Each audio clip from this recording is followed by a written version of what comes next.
Try nyo na bang gumawa ng sarili nyong sweet chili sauce? Nako, pag natikman nyo to, hindi na kayo bibili pa sa labas. Sobrang dali lang gawin at the best pagsawsawan ng kahit na anong ulam, lalo na sa paborito mong lumpia.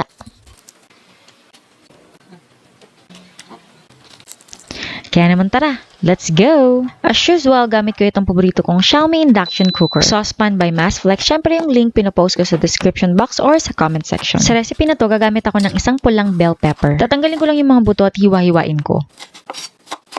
Hindi ganun kaliliit kasi gagamit tayo ng food processor para mas mabilis. Magbabalat na sana ako ng bawang para isasabay ko na sa food processor. Naalala ko, meron na pala kaming nakahandang minced garlic sa ref para hindi na mahirap maghiwa-hiwa from time to time. O, diba? Na-stock namin siya sa ref, nilalagyan ko lang ng olive oil or kung anumang cooking oil nyo dyan. Kukuha lang ako ng mga 1 to 2 tablespoon or mas marami, mas masarap.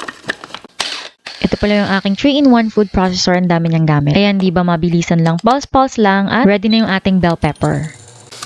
Madali lang tong gawin, mekos-mekos lang insan.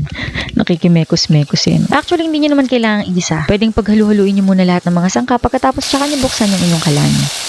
Next, syempre, kaya naman sweet chili sauce. Maglalagay tayo ng chili flakes, hindi powder. Nabili ko lang yan sa grocery store, sa supermarket. Meron ako ditong empty McCormick bottle, kaya naman isasalin ko lang dito McCormick Buchanan.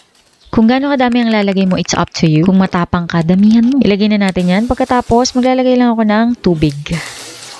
I have added 2 cups of water. For the complete list of ingredients, please check in the description box or in the comment section. Next, I have added white sugar. Mix until the sugar is dissolved.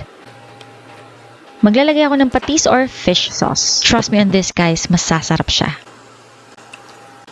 Vinegar or suka. Mas trip kung gumamit nitong mga Korean vinegar, apple, or brown rice vinegar. Hindi sila ganun kaasim, pero kung anong vinegar ang meron kayo dyan, gamitin nyo yan. Kung gusto nyo mas maasim, dagdagan nyo yung suka. Siyempre.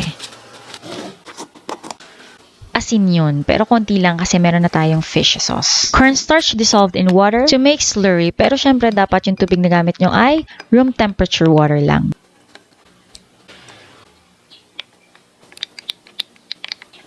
Pour the slurry into the saucepan and be sure to mix immediately para hindi siya magbuo-buo.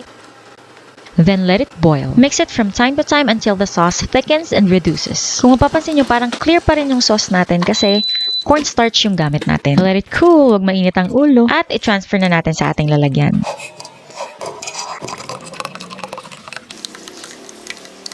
And it's ready! Pwede na siyang gamitin sa kahit ano nyo pang ulam. Pwede din sa mga snack. Gaya nitong potato rolls. Yan, gumawa ko niyan. Panoorin nyo, guys. Napakasarap niya, tama lang at balance lang yung lasa ng tamis, ng anghang at ng asim. Na syempre may konti ding alat. Kaya naman i-try nyo na to and save nyo na yung recipe na to, tsak magiging paborito nyo to. Ako nga palang inyong kusinerang ininyara, Jane Silvestre. See you in my next vlog!